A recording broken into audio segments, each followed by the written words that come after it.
Est-ce que vous pensiez que les radars servaient uniquement à contrôler la vitesse? Ouais. Eh bien aujourd'hui, ce n'est plus le cas.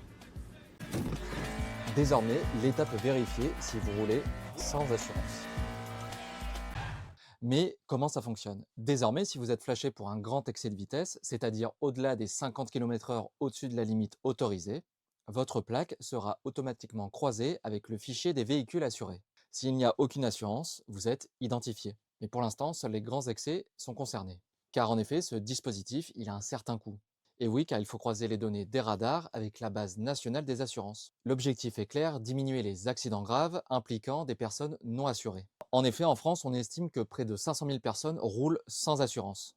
Et en 2024, 216 personnes sont mortes dans un accident impliquant un véhicule non assuré, soit 7% de la mortalité routière. Et en plus, un conducteur non assuré a 4 fois plus de chances d'être responsable d'un accident mortel. Et pour les deux roues motorisées, le risque est multiplié par 2,5. Et ce sont les moins de 35 ans qui sont le plus impliqués dans ce type d'accident. Et pour rappel, rouler sans assurance, ça peut aller jusqu'à 3 mois d'emprisonnement, 3 750 € d'amende, avec une possible inscription au casier judiciaire.